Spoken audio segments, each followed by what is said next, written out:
الله الرحمن الرحيم وعن عبد الله بن عمر رضي الله تعالى عنه قال رسول الله صلى الله عليه وسلم لو يعلم الناس ما في الوحدة ما أعلم ما سارا راكبا बलील वहदहू रवाहुल बुखारी। हज़रत अब्दुल्ला इब्न उमर रज़ी अल्लाह ताला अन्हु कहते हैं कि रसूल करीम सल्लल्लाहु अलैहि वसल्लम ने फरमाया, अगर लोग इस चीज़ को जो तन्हा सफ़र करने से पेश आती है इतना जान ले तो जितना मैं जानता हूँ तो कोई सवार रात में कभी सफ़र करने की हिम्मत ना करेगा। तशरीह, इस चीज़ से दीनी और दुनियावी नुकसानात मुराद है। चुनांचे दीनी नुकसान तो ये है कि तन्हाई की वजह से नमाज की जमात मैसर नहीं होती, और दुनियावी नुकसान ये है कि कोई गम ख्वार और मददगार नहीं होता कि अगर कोई ज़रूरत या कोई हादसा पेश आए तो इससे मदद मिल सके।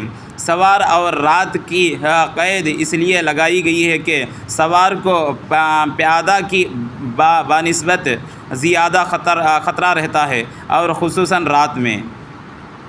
హజరత్ అబ్దుల్లా ఇబ్న్ ఉమర్ రజియల్లాహు తఆలా గారు చెప్తున్నారు, ఒకసారి ప్రవక్త సల్లల్లాహు अलैहि वसल्लम గారు చెప్పారు ఏమని, अगर लोग इस चीज़ को जानते जो तन्हा सफ़र करने से पेश आती है इतना जान लेते जितना मैं जानता हूँ। ప్రవక్త సల్లల్లాహు अलैहि वसल्लम గారు చెప్పారు, జనాలకి ఒక విషయం తెలిసిపోతే ఏమని, ఎవరైతే ఒంటరిగా ప్రయాణం చేస్తారో దాంట్లో ఎంత ఆఫత్ ఉందో ఎంత ఇబ్బంది ఉందో నాకు తెలిసినంత జనాలకి తెలిస్తే జనాలు ఏంటంటే ఎప్పటికీ ఒంటరిగా ప్రయాణం అనేది చెయ్యరు అని చెప్తున్నారు. ఏంది ఆ ఇబ్బందులు? ఒకటి ఏంటంటే దీన్ నుక్సాన్ కూడా ఉంటుంది, దునియాది నుక్సాన్ కూడా ఉంటుంది. దీన్ నుక్సాన్తో ఏదంటే నమాజ్ జమాత్ తోటి అవ్వదు. మనం ఒంటరిగా ప్రయాణం చేస్తే ఏమవుతుందంటే నమాజు జమాత్ తోటి అవ్వదు. మరి వెళ్తూ ఉన్నాం, జమాత్ అయిపోయింది, నమాజ్ టైం అయిపోయింది, జమాత్ తోటి నమాజ్ చదువుకునే అవకాశం అనేది దొరకదు. ప్రతి దగ్గర మసీద్ దొరకాలంటే మనం ఉన్న దగ్గర ఉండదు. అదే ఎవరితో తోడుగా వెళ్తూ ఉంటే వాళ్ళతోటి జమాత్ తోటి మనం నమాజ్ చేసుకోవచ్చు.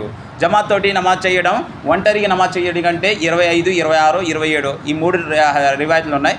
అంత పుణ్యం. ఒక వ్యక్తి ఒంటరిగా నమాజ్ చదువుతున్నాడు, అతనికి ఒకే పుణ్యం. ఎవరైతే జమాత్గా నమాజ్ చేస్తాడో 25 ఒక రివాయత్లో ఉంది, 26, 27 రకాలు ఉంది. అంత పుణ్యం 27% ఎక్కువగా దొరుకుతుంది పుణ్యం అంటే. అది ఇబ్బందిగా దొరికేస్తుంది. రెండోది ఏంటంటే ఏదైనా యాక్సిడెంట్ జరిగిపోయింది, ఎవరైనా తోడు ఉంటే అప్పటికప్పుడే ఫోన్లు చేసుకొని ఏంటంటే తొందరగా తీసుకెళ్ళి హాస్పిటల్లో జాయిన్ చేసి వచ్చేసారు. అదేవిధంగా ఏదైనా మనకు డబ్బులు ఉంటాయి, డబ్బులు పోయాయి, పక్కన ఉంటే హెల్ప్ చేస్తారు. అదే ప్రతి ఒక్క విషయంలో ఏంటంటే సహాయంగా ఉంటుంది. అందుకని ప్రవక్త సల్లల్లాహు అలైహి వసల్లం గారు ఏం చెప్తున్నారంటే ఒంటరిగా ఎప్పుడు ప్రయాణం చెయ్యవద్దు. ఎప్పుడైనా ప్రయాణం చేసే అవసరం వస్తే ఎవరితోటి తోడు తీసుకెళ్ళి ప్రయాణం చెయ్యి అని చెప్పి ప్రవక్త సల్లల్లాహు అలైహి వసల్లం గారు చెప్తున్నారు. అల్లాహ్ తఆలా మనందరినీ చెప్పే కంటే వినే కంటే ఎక్కువగా అమలు చేసే తౌఫీక్ ఇవ్వాలి. ఆమీన్. సుబ్హాన రబ్బిక రబ్బిల్ ఇజ్జతి అమ్మా యసిఫూన్ వ సలామున్ అలల్ ముర్సలీన్. అల్హమ్దులిల్లాహి రబ్బిల్ ఆలమీన్.